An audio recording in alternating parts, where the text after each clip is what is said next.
Hey, welcome into another episode of Halos in the Infield with your host, Todd Fox, and the other hosts of the show. Fernando Mendez, aka the Lone Star Halo, and everybody's favorite Heedy character, Randy. I thought you were talking about Maverick. Oh, Yazi in the house.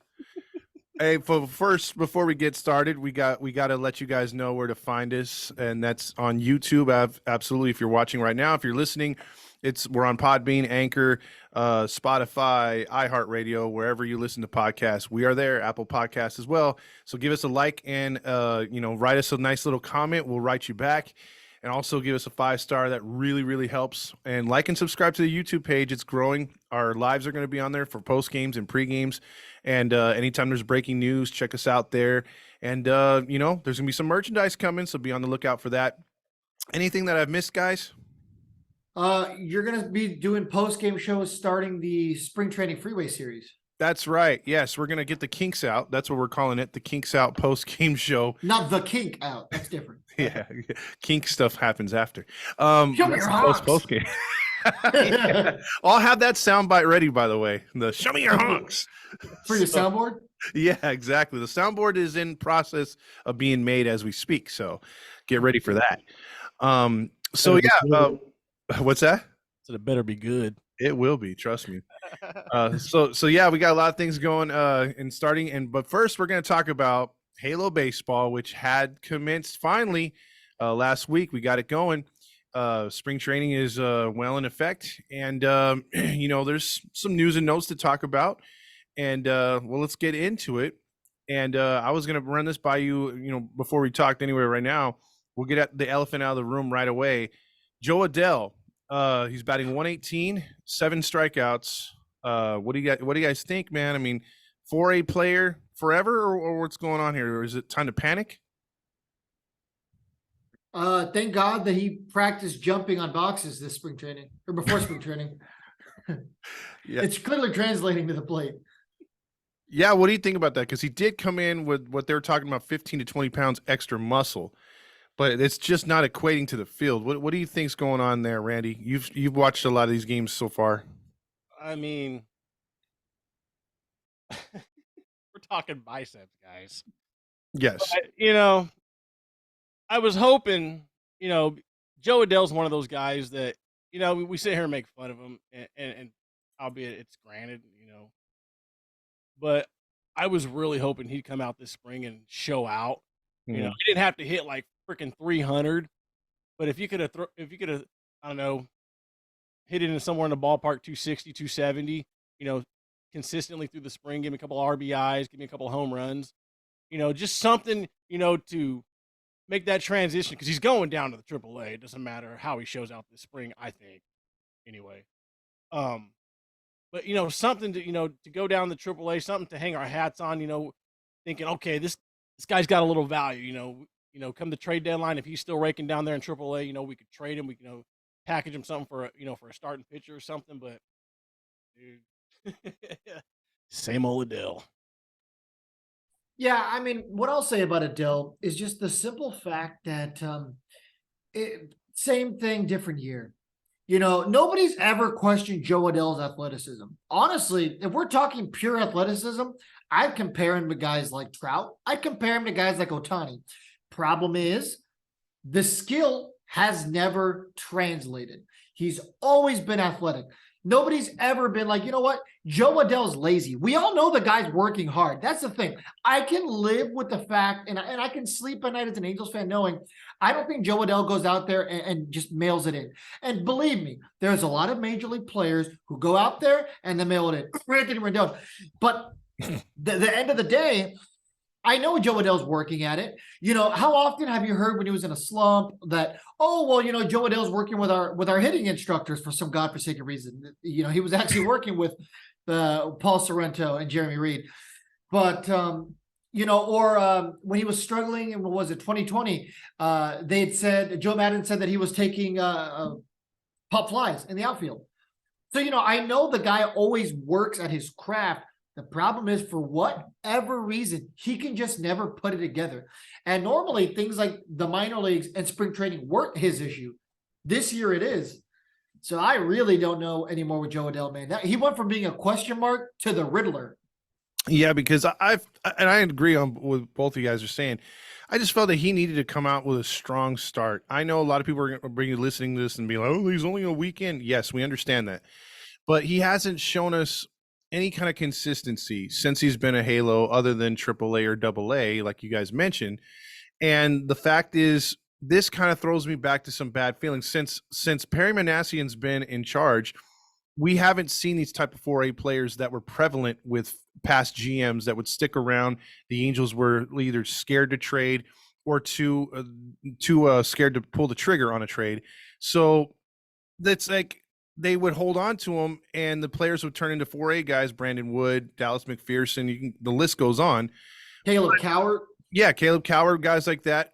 But with Adell, I felt, man, I don't know. Do you guys think that the Angels missed the signs of him potentially being a 4A player? I don't want to seal the coffin on this guy yet. Like you said, he's super athletic. But do you, as it stands right now, he's a 4A player. Do you think they missed the boat trading him and they waited too long?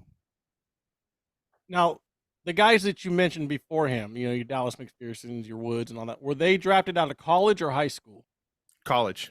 Okay, well, that kind of. No, I get your point. I don't remember. Okay, Caleb well, Cowart. but I will say this. I mean, it kind of stifles my point a little bit, but Joe Adell coming out of high school, I always thought, this guy's a project, man. I mean, it's going to take him, I don't know, maybe 3-4 years before he even, reaches the show, if that. And I just never saw it translate. To me, he always, just like Fernando said, he was just an athletic freak. That's what I always saw in Joe Adell. From the minute we drafted, I'm like, oh, this kid's just an athletic freak. He's out of high school. It's going to take him another high school's years worth of years just to get up to the show, if that. Didn't he go to University of Louisville? I don't think so. I think he had offers, but I think he turned it down to get drafted. He did go to the University of Louisville. For how many years? So let's see. Adell graduated from Ballard High School in Louisville, Kentucky in 2017. After his freshman year in 2014, he committed to the university to play college baseball. Well, he only played a year of college ball then. Yeah, he couldn't have played long. Yeah, because he got drafted in 18, right? Yeah, I believe so. Yeah, 18. He got drafted first round, right? Second round was Griffin Kid. Wasn't Detmers on that Louisville team too? Or I don't think so. I think they were a year off. I don't even know where he came out of college.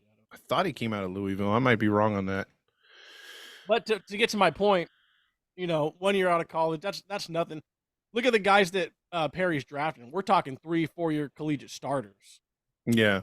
Guys that, if they come into the minors, dude, they may need 2, maybe 3 years tops before they get to the majors.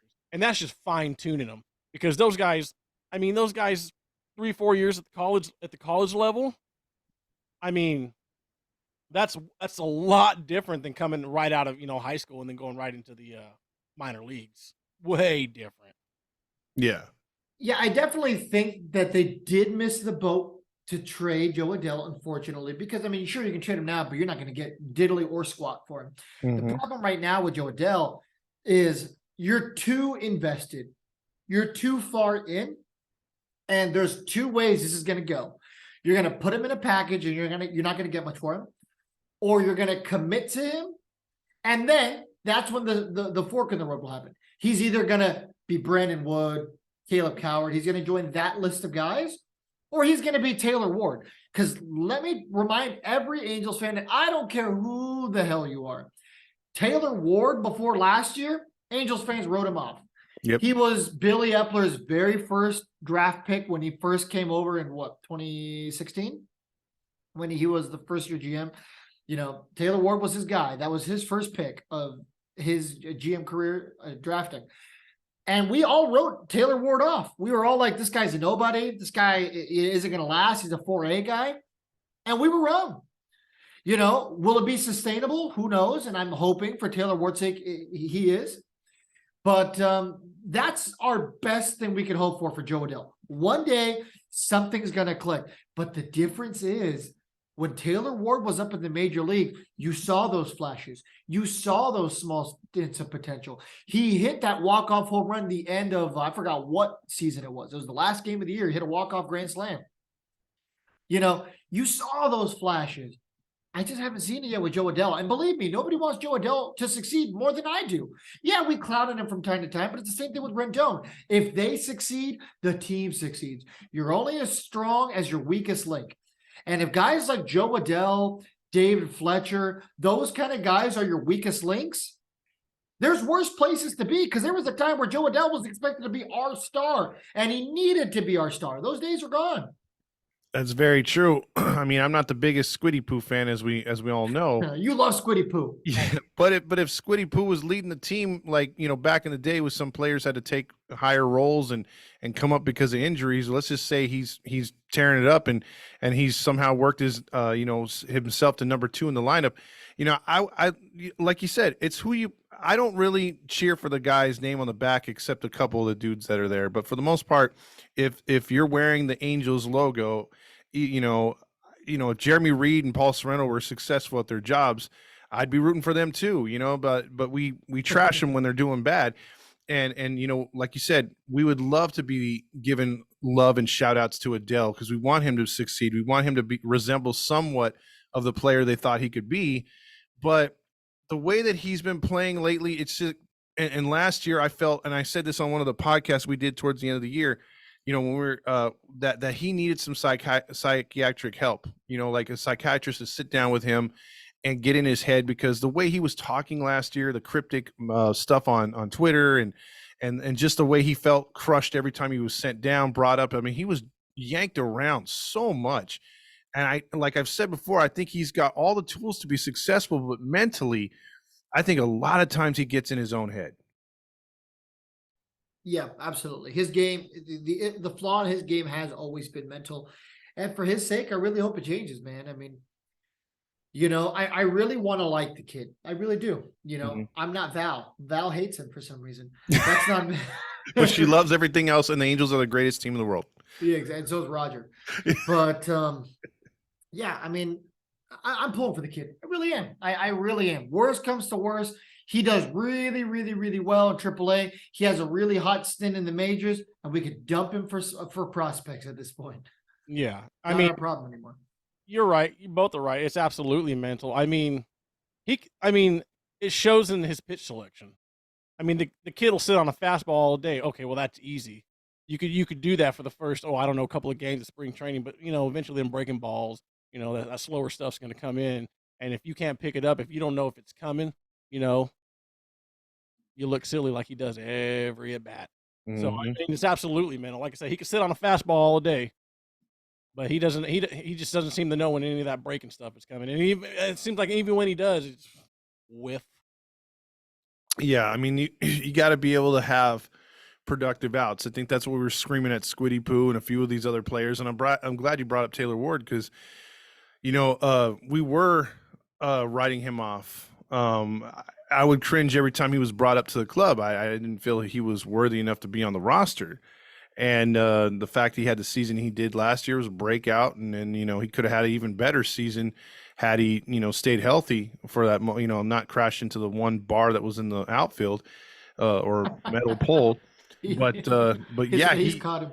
Yeah, exactly. But he was having a tear last year, and he got hot in September again. So I think everyone's, you know, marked him as our left fielder, right fielder, whatever they're going to do with between him and Renfroe. Yeah, he's the left fielder. Yeah, Renfroe's left fielder now. And so it's like you guys said, 2021 before 2021 call up, was he catching down in the minor leagues, or was he playing the outfield? They converted him to they converted him pretty quick. I believe there was a time where he was a third baseman primarily coming up. Oh wow. Okay. And then they moved him to the outfield. Because I remember, because, you know, watching him at Fresno State, him and Judge were on the same team.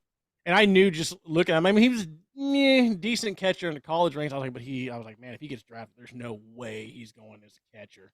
Yeah, I remember him catching originally when he was up in Inland Empire, San Bernardino, you know, low A at the time.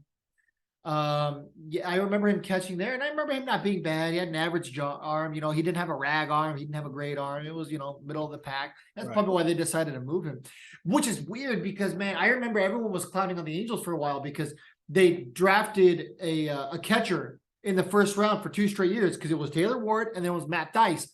Both catchers, both didn't remain catchers. And then eventually they moved Matt Dice back to catcher after making him a first baseman. Yeah, which is another guy. I'm with Randy when we talked about Theis last time. I just don't think he's ever going to materialize. Problem is they never give Theis. Player development, folks. They never give Theis a shot either. When was the last time Theis really came up and got the keys to the kingdom? Now I understand, he's never really wowed either at AAA. I mean, I'll look up his minor league numbers while I'm talking. Well, he but- did have a really good stint last year. If you remember, I don't know if it was in September. Yeah. No, but like I think when they were in the minors, he got off to a he was on a really good hot streak, and then they brought him up not to play him every day. So you got a guy playing every day in the minors, tearing it up in AAA. Let him continue to rake. Let him continue to build his confidence. No, and then it's like, okay, if you're not gonna, use him after he's been so hot in the minors, don't bring him up. But they brought him up just to fill a bench spot, and you're sitting him after he had already gotten into a zone, and then you send him back down to get back in the zone, and he's fluttering again. So yeah, I mean, so his career in the minors, he's a 278 hitter. Unfortunately, in the minor leagues, man, you're not gonna win very many jobs batting 278 in the minors. Mm-hmm. Yeah, 278 isn't bad. I'm not making fun of the guy. It's respectable, but Joe Adele's minor league numbers have to be more impressive. I'll look those up in a minute. But I mean, as a career major leaguer in 244 at bats, he's only batting 205, man. Yeah, those are Jeff Mathis numbers. Oh, You're Randy's boy. Well, I mean, that's the thing. If he's batting 278 in Double A, where the pitching's a little bit, tougher, and you got pitchers' ballparks, then I can go with that. If he's hitting like 325 in AAA, then I'm like, okay, he's solid. Yeah. I like that. Joe Adele's a 289 minor league hitter, by the way, for his career, through 1,370 at bats. 1,000 at bats, man. I mean, man, he got drafted in 2017, first round pick, 10th overall. Yeah, that was a bit of a reach. I've been around for a while. I mean, but the other thing is the guy's only 23, so he's not old either. There is one guy I want to talk about once we're done talking about Adele. Okay. Well, real quick before we get to your guy, some part of the news and notes. Everyone's favorite and Randy's really good post today. Kurt Suzuki has made it back into the Angels fold. Just when we thought we got rid of him, he's back. Yeah, the guy was clearly a teacher's pet, right? Yeah. I mean, what other explanation is there? The guy was a teacher's pet. I see no other reason as to why he got brought back. Now, is he going to be consulting on the catching situation, or what's he going to be doing? Do we know? What was his role? Assistant to the GM? Special assistant to the general manager. Now, do you guys think Oh, this was a dude, he's just Perry getting move, coffee or and was this an bagels. Artie move? Oh, he's just getting coffee and bagels. He ain't doing This reminds me of Dwight from The Office. That's Kurt Suzuki. He's taking voicemails and memos. The only thing that goes on in my mind is, what if him and Shohei are really close? And no, that's not me being racist because they're Japanese. That's Canceled. me saying. Canceled. Yeah, no, it's just, I'm not. If that's what I get canceled for, that's the thing that did it over. that's what it was. F it. We're gonna roll with that. I'm off the show. Anyway, my Sundays are now free.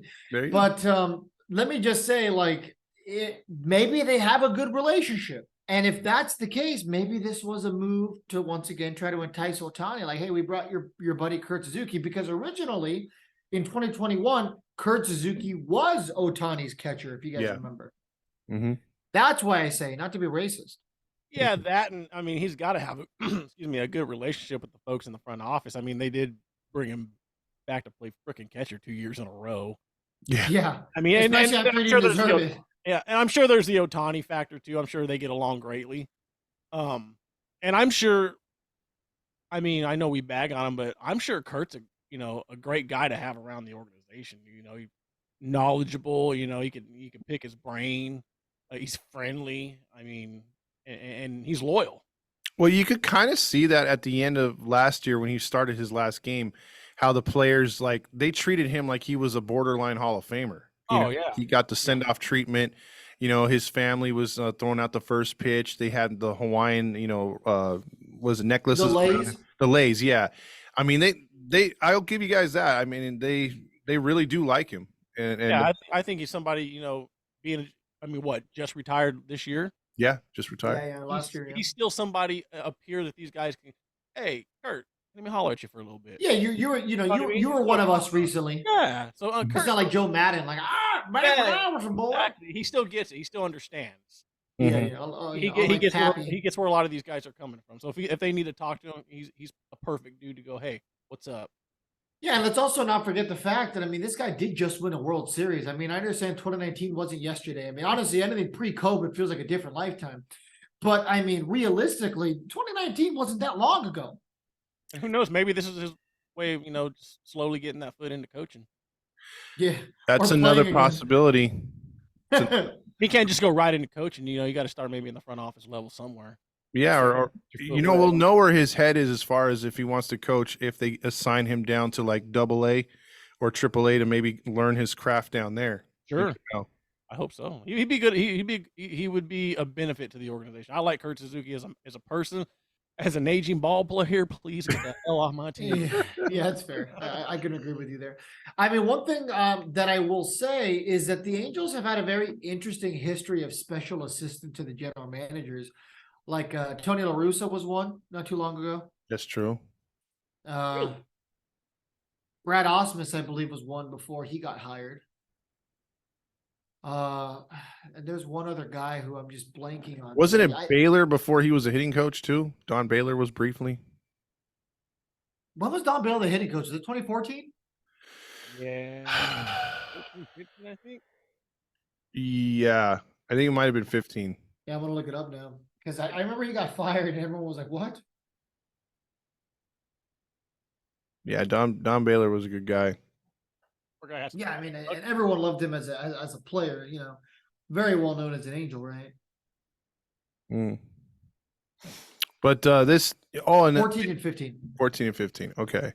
Before we get into one other thing I wanted to touch on, as far as news and notes, do you want to get on that player you were going to talk about? Yeah. So I did the question of the day to commemorate first week of Angels baseball. And the question was, who's impressed you the most so far this spring? The answer I saw the most was Kyron Paris. A lot of people are really high on him. Now, for those of you guys who aren't familiar, he was drafted in 2019. He was the Angels' second-round pick, and he was picked 55 overall. Now, he's only 21 years old. He's a 6-foot infielder. And in 6 at-bats this spring, he's batting .333. He's got 5 RBIs out of those 6 at-bats. Not bad. Yeah. What have you guys seen from him this year? Are you impressed? Do you like his approach? I know he was a guy who a lot of people have been writing off too. He's a speedy guy, and that's really his game. That's it. I would have to say I need a little bit more from him. So if you're gonna get out to a hot start, because right now they're playing Stefanik a lot. So if you're playing Stefanik and him a lot, I'd like to see that, because we're gonna get to see what Stefanik can do with a full spring, and this kid out there too. He just needs more at bats. It's not like he's gonna make the roster or nothing, but if he can just show out right now while he's 21, he'll keep basically Perry will keep an eye on him, or one of his assistants will, like, hey man, check in on this dude, make sure what he's doing down, whether he's in AA or AAA. Because those are the type of players that could be sleepers, potential guys that maybe, just like you said earlier, it clicks and they could make it to a roster at some point. But I think it's way too early right now. Randy? Yeah, I'm with you on that one. It's just way too early. He's a young kid. I mean, he could come crashing back down to earth real fast. I mean, this is major league pitching he's seeing now. So, like Todd said, with playing Stefanik a lot. I mean, it's going to be hard to get those at bats. These guys are being called up for their first spring to show out for a reason. We're looking for guys that honestly, we got our lineup. If you ask me, I mean, this spring, I mean, we're looking at the depth. I mean, we're looking at the guys that are going to fill out this roster. I mean, we know we got our starters. Oh yeah, we got our starters. I mean, this spring is all about finding who's going to be backing our guys up. Because it's a long season, so we want to make sure we got the right guys back there. So who do you got playing shortstop then, Randy? Since you say that we have our starters, who are you saying right now? Who's Starting your early shortstop, prediction? Yep, I shortstop. would say Brandon Drury. Okay, I like that. Todd? I would actually, I would go Drury and Renifo at second. Renifo's look pretty decent this spring too. Yeah, I would have to say like guys like we already agreed Adele should be in the minors to start the season. Yep. Moniak would be fighting for a spot right now. You got other players that are I fighting. think it goes to Brett Phillips by default. I think it does. Okay. You give him a major league contract for $1 million. You got to give it to him. Yeah, I mean Moniak would probably benefit from being down again a little bit more. I don't think it's going to hurt him all that much. Him and Adele can hold each other's hand in 4A. Yeah. But you got options. I mean, like Randy said, I mean, like you got time to give, when they're given every other day off for load management for Rendon, you got Urshela to fill in there at third, or you could swap him out for Walsh if Walsh is like 0 for 2 and a couple strikeouts against a righty, and then they bring in a lefty. Here comes Urshela off the bench, so he could play first. So there's I do like this team a lot depth wise. I mean, it's night and day from last season. Yeah, there's one piece. I know Randy's really big on this guy, and I was a fan of the signing, Jake Lamb. Jake Lamb is looking very good this spring. Mm-hmm. He's gonna really fight, man, to get out of that minor league contract and find himself onto the roster. He's looking good. He's having good at bats. He looks good on the field. He looks like he's been there, and he has. I mean, he was an all-star in 17, 18 for the Diamondbacks, something like that. I mean, he's batting 333 through 12 at-bats. I mean, I get it. We're a weekend. Great. But as of right now, he's looking pretty good. Yeah, I think. Go ahead. Go ahead, Randy.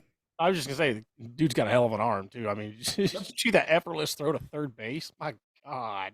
Yeah.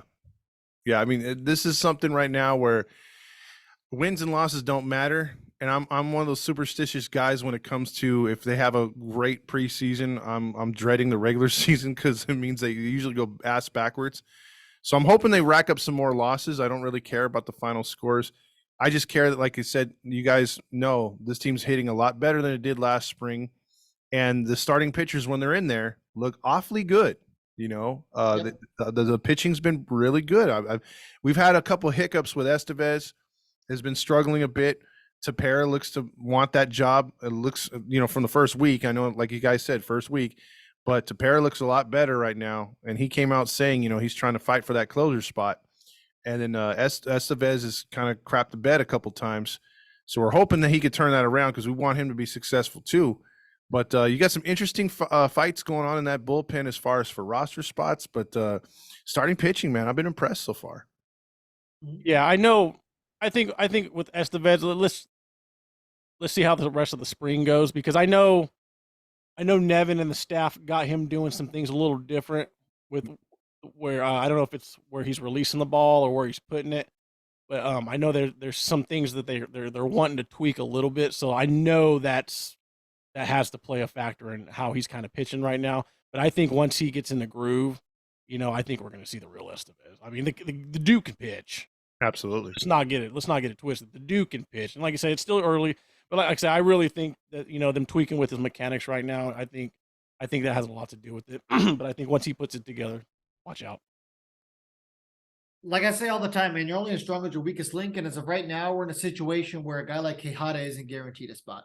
We're in a spot where Jimmy Herget's going to have to compete for that closing spot that he had at the end of the year. That kind of stuff is good. You want those healthy competition. Tepera had an opportunity to be the guy last year, and he did take advantage once Rysel was traded. He knows where he wants to be in the bullpen, and I'm hoping he can step up and potentially be that guy as a closer. Loop hasn't looked that bad this spring training either. And that's what I'm saying. Things like that. The guys who were guaranteed spots last year don't have those same guarantees this year, and that's good. That kind of stuff is going to make you a better pitcher.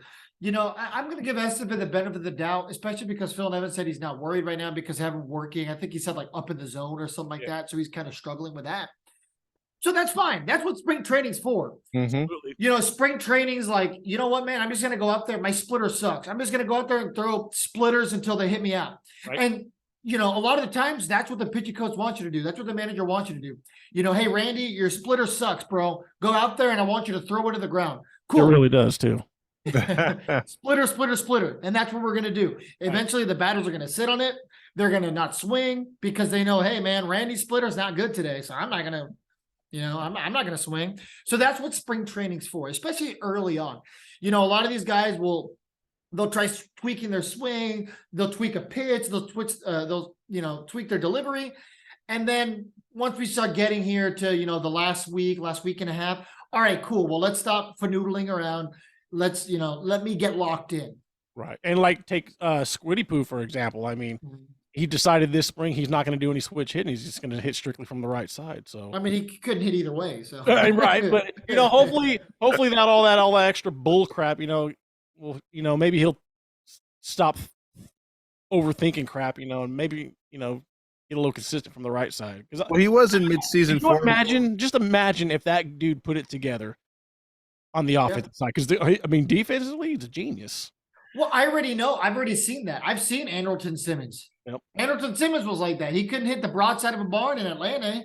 Came over to Anaheim, turned into some god, and then he left. Just fizzled out, man. Andrelton Simmons is a free agent. Didn't even get a minor league contract this spring. Wow.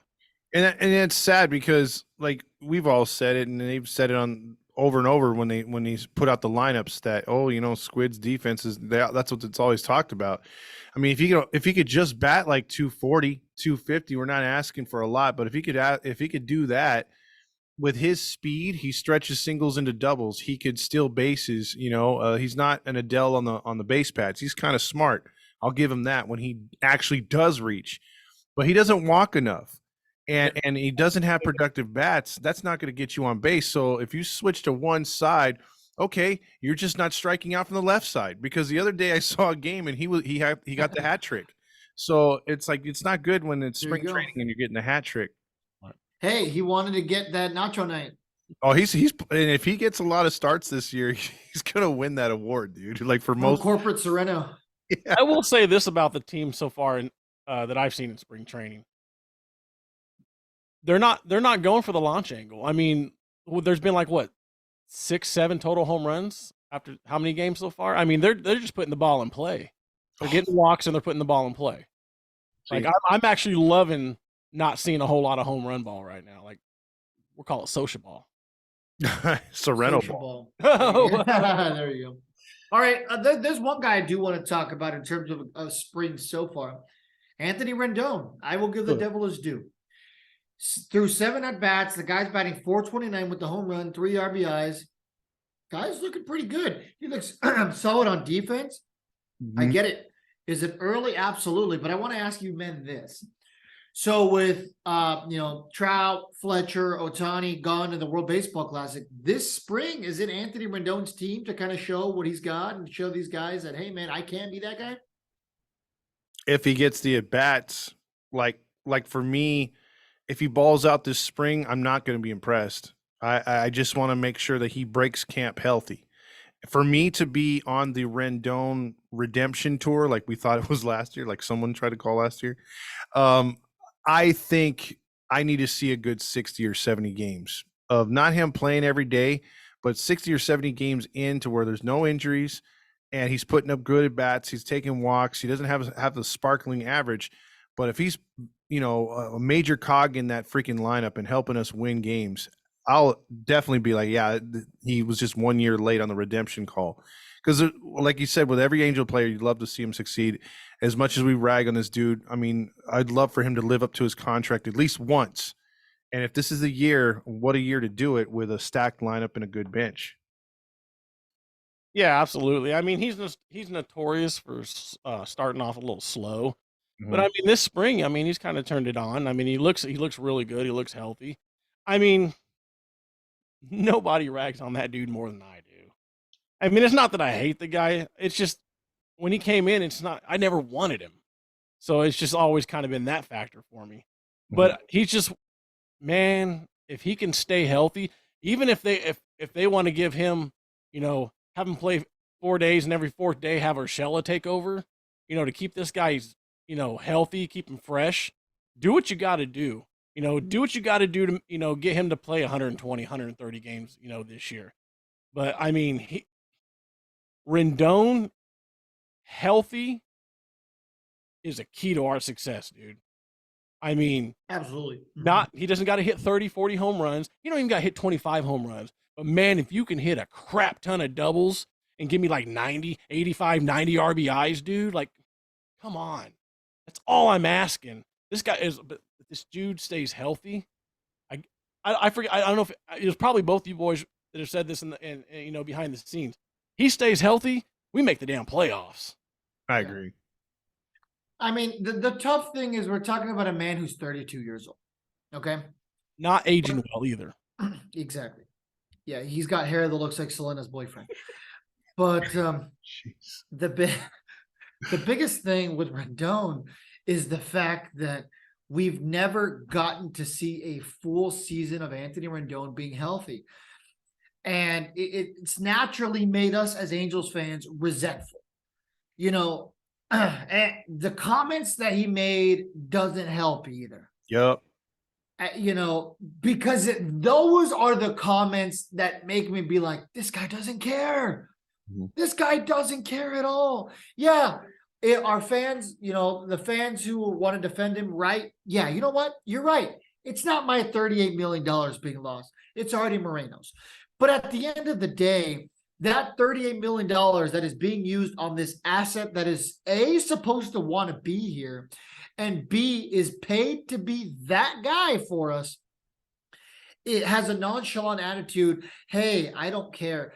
Hey, I want to be around for my kids. It's like, bro, everybody who has kids wants to be around for their kids. Nobody has ever questioned your ability to be a family man. No one's ever called you a deadbeat. No one's ever said any of that kind of stuff about Rendon. We all know that he's a family man. We all know that he's a guy who clearly wants to be with his family, and that's great. Find me a single person with kids and a wife who doesn't want to be with their family.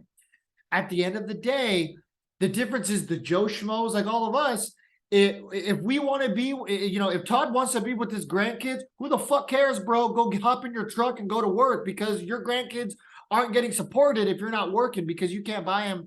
You can't help their parents pay for stuff. Right. That's how the world works. If you don't go to work, your kids aren't getting fed. Your grandkids aren't getting fed. They're not getting gifts. They're not getting presents. If Anthony Rendon is hurt and doesn't play a single game, that man gets paid $38 million.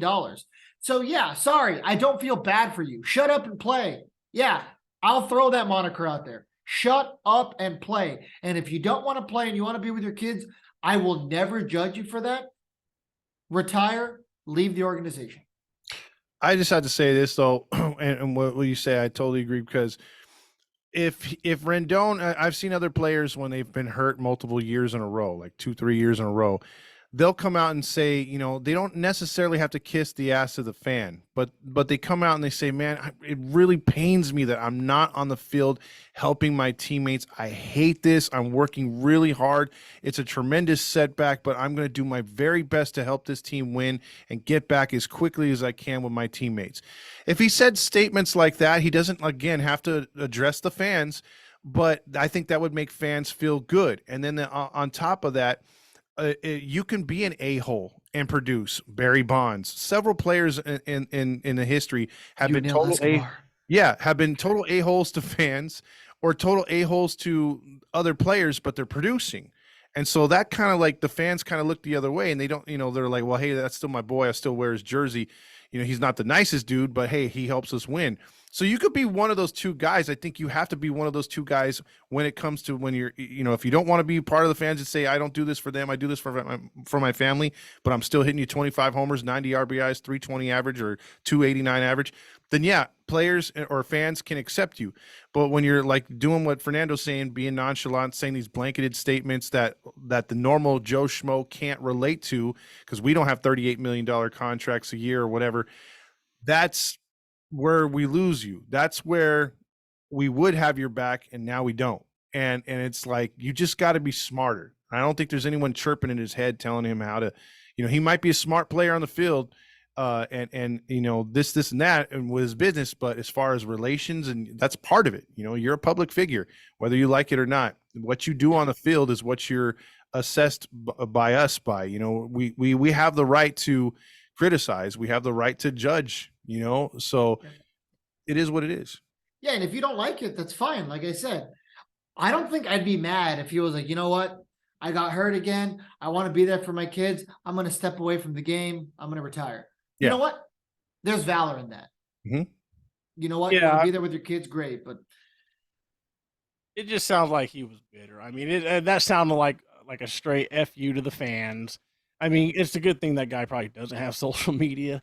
But I mean, from what it sounds like people like, I don't know if somebody told me or if I was reading it or something that he's got friends and family that are sending him things, hey, check. yeah, that was part of it. Yeah, he said that he has family and friends that send him stuff. There's no way that he hasn't gotten sent some of our stuff. And by that, I mean the stuff that Randy makes. Probably have seen some of my stuff. But you know what? I mean, dude, if you can stay healthy for like 85% of the season and you're producing, you can spit in my face all you want. Oh yeah. But this whole, I mean, I'm not blaming you for injuries, Anthony. If you're watching, I'm not blaming you for this crap. But when you sit there and you basically tell the fans fuck you because we're just pissed off watching you year in year out not finish the season, not live up to the contract. Again, it's not our money. Yeah, but we gotta watch you. I mean, we are Angel fans at the end of the day, and nobody's gonna say, well, if you don't like it, don't watch. No, we're gonna fucking watch, man. Well, we're invested. We pay for it. Very fucking invested. I got about 30 years worth of investments in you sons of bitches. So yeah, I'm gonna when things aren't going right, when things aren't living up like they're supposed to, yeah, I'm gonna have a little say so. But when you're pulling that crap, dude, like you can't expect to have any friends. You can't expect the fans to pull any or hold back. So I mean, anything is warranted. So yeah, and he's not the first player to be hated on. I mean, just try doing this crap in New York, or dude, he would have been crucified. Yeah, if he was playing in New York and he said that. Honestly, if he would have made comments like that and he was playing 30 miles up the 5, I think he might have been crucified. Yeah, because over there the tabloids aren't exactly like they're into stars and stuff like they are here in Cali, like ripping apart movie stars, TV stars, Britney Spears for shaving her head. Yeah, but when you're in New York, the tabloids attack the athletes, so he would have been attacked big time. Yeah, absolutely. And the last thing I'll say about it is, man, I get it. Like I said, it's like he clearly is frustrated and towards himself, towards the fans, towards the situation. Great. I get all that. I understand. I completely understand. But what you should never do is essentially tell the fans, here's the dove. I'm going to flip them to you. I'm getting my money. I only care about my family at the end of the day. That's great. You have the ability to care about your family. But when it comes to all of our expenses again and again and again, and we never get like Todd said, man, I really wish I can be out there for my team. We don't even get that. Yep. It hurts, man. I have a Rendon jersey. I want to wear it proudly. I wouldn't be caught dead wearing it right now. I have a Rendon t-shirt. That thing probably has more dust on it than, Ellen DeGeneres' resume did before her show ended. And the last thing I'll say about it is like, hey, I get it. Going into my 40s, I understand. Yikes. Yeah, I'm getting old. Guys don't age well. Some athletes don't age well. I've seen it numerous times. I get it. I understand. Nobody's blaming him for it. But at the same time, don't sit around and act like you don't fucking care. Yeah. Yeah, because you should. If you don't care, that you have your answer right there. Why are you playing? I mean, if you didn't fucking care, you shouldn't have signed a $245 million fucking contract worth 7 years. You should have just hung it up, got your World Series, and hung it up and go home, been daddy. That's what it's funny how we stopped caring as soon as we got that big payday. Yeah. Convenient. Yeah, that's what if you're not trying to do that, that's what's coming off as, because you're not defending yourself like you guys said in the right way. And last thing I'll say on Rendon is if he needs motivation to have a big year and he's picturing my face, your face, Heaty's logo coming down the pipe I would on love the pitch. that idea. then go for it. If he's Have like at it. Matthew Heedy every time he hits a home run or a double, man, more power to you, dude. Like, F off. Like, picture me flipping you off as the pitch is coming. You know, like whatever. Hey, what Todd and I, and and Randy too, have always been good at. We are very, unlike some other Angels pages, we are very good at eating crow when the time comes. Mhm. If Anthony Rendon is an MVP candidate, and mark my words, right now, if he finishes top 10 in MVP voting, top 10, I will donate $500 to a charity of his choice. Oh, well, you heard it. I don't know. And if he doesn't respond, I'll leave it up to the listeners. $500, Anthony. I will make a public post. If any of your friends, family, or you were watching, top 10, that's a big enough range there. I'm not asking for you to finish number one. $500. I'm a man of my word. I've done it before. Ask Todd. Yeah. I mean, that's crow. I want to eat. I'm waiting for that crow to come through. Please. It just doesn't seem like they're serving it up anytime. Well, you can count me in. I'm not going to match that all the way. I'll match it half. So you got me for two. Okay, I got you for two. Okay, I got you for 250, 500. I'm sure we can find an extra 250 somewhere in the budget somewhere. We'll figure it out. We'll try to make it an $1,000 hitty budget. I'm sure he farts that 750 at some point in his life. But the thing is, I mean, coming from Joe Schmoes, I mean, that's a kind of good chunk of cash. So it's like, hey, there you go. You know, we'll put up. We're basically buying the love of a guy that makes $38 million. You know what, man? Here's my thing. I'll throw it out. I'll throw some good into the universe. That way, if the universe is listening and lets this guy have a good season, that makes our team better, and that makes it more likely to get into playoffs. And if I can help some homeless kids or some animals at a puppy shelter, whatever the case is, great. Even better. The world's a better place. The Angels are in the playoffs. Randy, Todd, Fernando are happy. You don't have to worry about seeing us on the show Evil Lives Here anytime soon. There you go. I like it. It's a win-win for everybody. Yeah, Rally Chris gets his suit dry clean. Randy's paying for that one. Well, he's got to take it off first. So. Oh my God! I think your donation might be cheaper. Yeah, right. He's not wearing anything underneath. Oh no! Okay, family show. We're over here dropping F-bombs. Show me your rocks. That's just what I was gonna say, Randy. Is this a family show? You're all. Yeah, exactly. It's a family show, but Randy's out here throwing F-bombs like it's hometown buffet. Oh, real quick, man. So there's one other thing in the news. It's kind of Angels related because it's the MLB. It's not in factor, but they announced today Rob Manfred, everyone's favorite,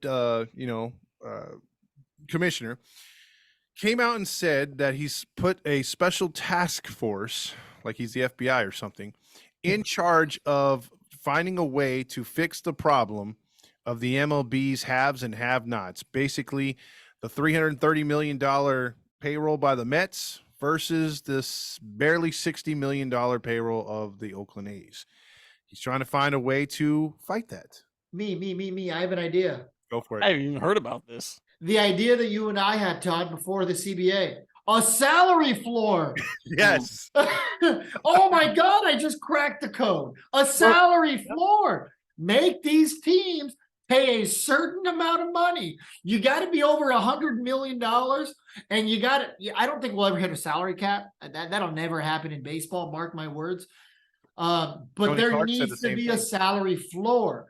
Look at hockey. There is a salary floor. I am an Arizona Coyotes fan. My team sucks. They are rebuilding. What they do is they take on bad contracts.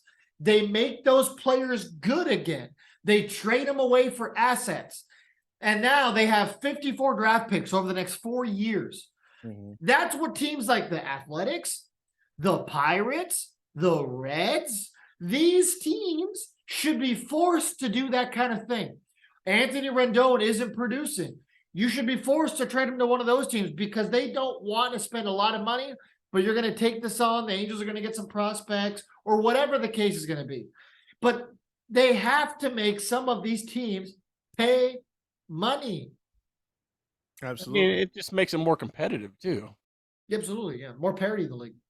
Yep. I mean, maybe you wouldn't have the Washington Nationals possibly about to lose 100 games this year. You know, maybe they lose only 75. You know, Well, I mean, and 75, you're still trending towards a playoff spot. yeah.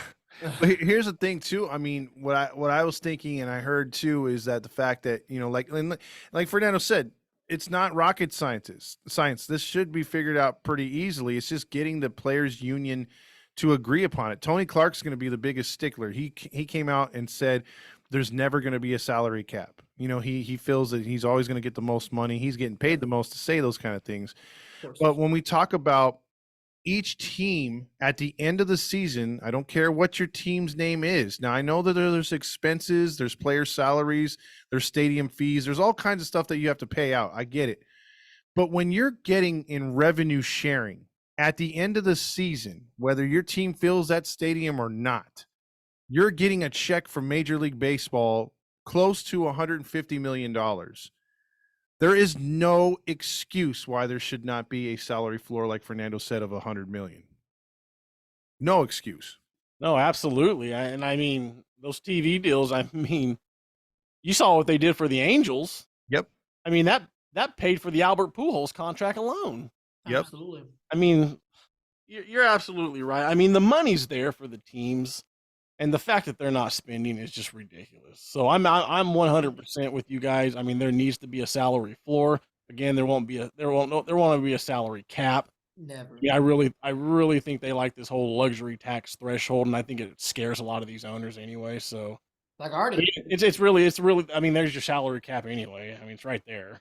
It's just guys, I wish the last thing I'm going to say on this is I just wish that there was something in place that was similar to the NFL.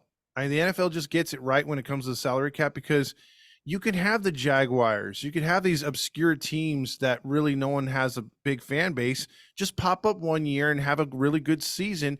They're highly competitive. It's rare in the NFL you see a team down for a very, very long time.